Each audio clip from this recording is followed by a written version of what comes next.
Hey hey hey!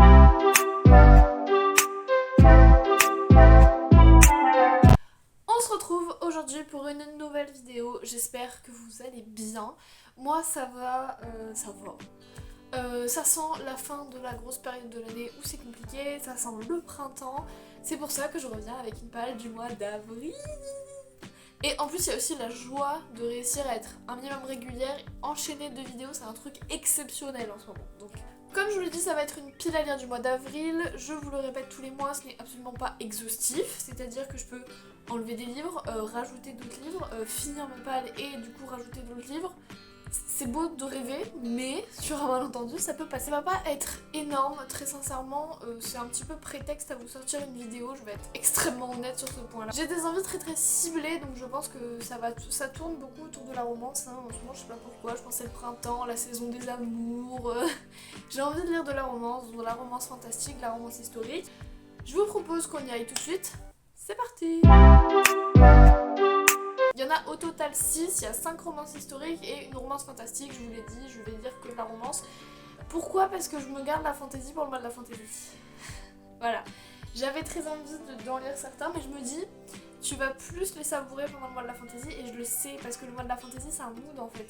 Je me mets dans mon mood en mode, allez, tu vas lire de la fantasy. En plus, je sais pas si je vous l'ai dit, mais j'ai un mois de mai très soft, donc je pense que ce challenge va être réussi. J'aimerais lire cette beauté, alors vous l'avez pas encore vu en book haul, tout simplement parce que le book haul je l'ai tourné il y a 2 semaines et ce livre là je l'ai acheté la semaine dernière, donc voilà. Il s'agit de Un pacte avec le roi elfe de Elise Kova chez Big Bang. Il est incroyablement beau, il brille et tout, et l'illustration je la trouve magnifique. Je trouve que ça fait un peu Hadès et Perséphone, je suis une très grande fan de ce mythe. Et en gros je crois qu'elle est humaine et qu'elle va passer un pacte et vivre un mariage et tout, et ça va devenir une romance, voilà, on est habitués. Je pense que je l'ai acheté parce qu'il est un petit peu dans l'esprit de Witch and God. Je l'ai fini il y a quelques temps, il y a 1 ou 2 semaines. Le point lecture arrivera quand j'aurai lu d'autres livres, parce que c'est pas avec un seul livre que je vais vous faire un point lecture. Voilà, je l'ai acheté la semaine dernière avec mon pass culture, donc il est un petit peu cher, il est à 19 balles.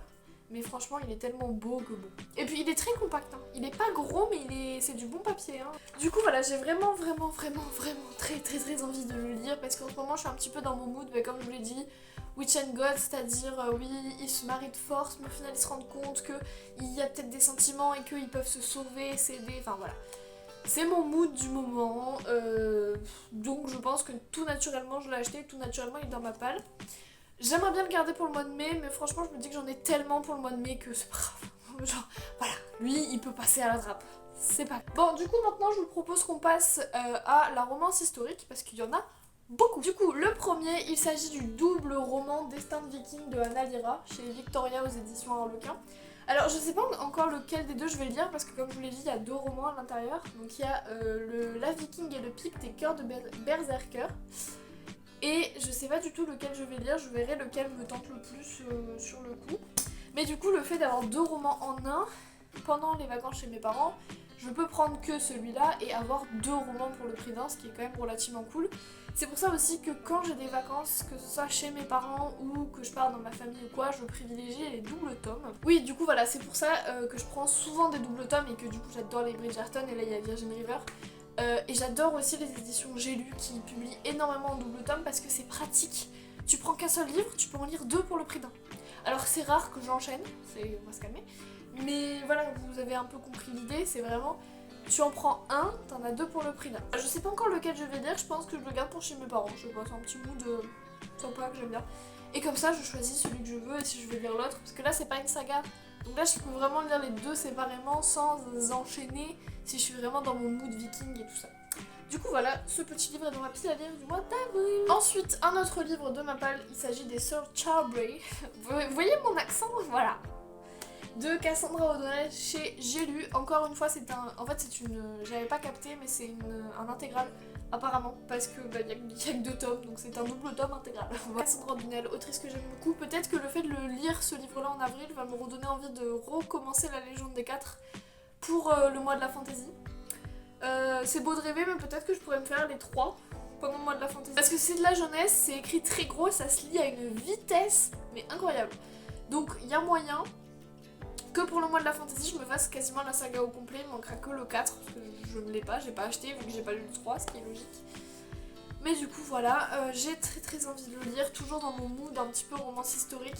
J'ai pas envie de lire Bridgerton parce qu'en fait j'ai très peur du tome sur Anthony, mais vraiment très peur.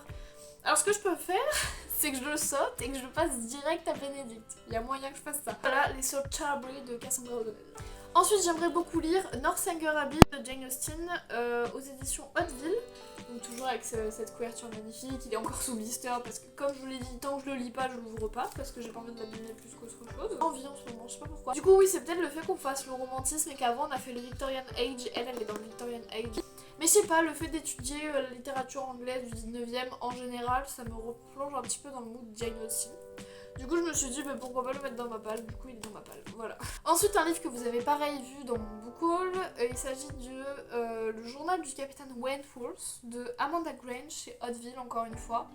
Je vous l'ai présenté déjà. Si vous n'avez pas vu le book haul, je vous le mettrai dans le petit i. Voilà, le livre absolument magnifique. Oui, ça. Si vous avez l'impression que ça a coupé, c'est parce que ma mère m'a appelé. Voilà, j'ai envie de le lire aussi pareil, même si il est tout petit, mais bon, en ce moment, je sais pas. J'ai essayé de commencer, j'ai lu 2 mois, je me non, pas envie, non. Il est dans ma palle quand même, parce que j'ai envie de le lire. Voilà, j'ai hâte de le lire. J'ai hâte de le lire, mais ça bloque un peu, je sais pas, c'est un mood un petit peu paradoxal, je sais pas. Voilà. On verra au fur et à mesure de l'avancée du mois d'avril. Peut-être je le commence ce soir. C'est un peu ambivalent autour de ce livre. Je sais pas trop qu'est-ce que je vais faire. Mais bon, voilà. Et du coup, le dernier, il s'agit du tome 1 et 2 des Hathaway de Lisa K. Place chez J'ai lu. Encore une fois double tome, encore une fois trop pratique. Et il y a même Julie Akin, donc l'autrice des Bridgerton, qui a mis un petit mot. Donc je me dis que ça doit être un petit peu dans l'esprit. En plus, ça se passe en 1848. Là, on est vraiment dans le romantic age. Là, c'est clair. Et du coup là j'ai quand même hâte parce que j'ai l'impression que c'est un peu esprit Bridgerton et tant que je bloque sur les Bridgerton, j'essaye de trouver des alternatives. Du coup voilà, je vais essayer de le lire, il me fait très envie depuis que je l'ai acheté avant décembre, sauf que comme je vous l'ai dit, j'avais tellement pas le temps qu'en fait j'ai pas pris le temps de m'attarder dessus. Mais j'ai vraiment très envie de le lire. En plus je trouve que la couverture fait très printanier quand même avec toute la végétation et tout. Du coup voilà, je pense que dans ma palle d'avril, il a totalement sa place et que j'espère le lire très vite. Eh bien écoutez, c'est une fin de vidéo. J'espère que cette vidéo vous aura plu. Moi, elle a été très chill à tourner. J'aime bien les vidéos chill de temps en temps où je me mets pas la pression de oh putain, faut que vite que je tourne une vidéo, machin. Là, c'est vraiment, je me suis dit, tu la tournes et si t'as vraiment pas d'inspi pour ta palle et que tu te rends compte que c'est de la merde, tu la publies pas. Mais au final, je pense qu'elle est pas si mal que ça. Et puis ma palle est quand même relativement sympa, donc je me dis qu'il y a moyen que vous la voyiez cette vidéo. De toute façon vous allez le savoir. Les vlogs de vacances vont reprendre, j'espère au mois d'avril, je touche du bois. Du coup je vous dis à très bientôt, je vous souhaite de passer de très bons moments, d'avoir de très bonnes lectures et je vous fais plein de bisous. Ciao.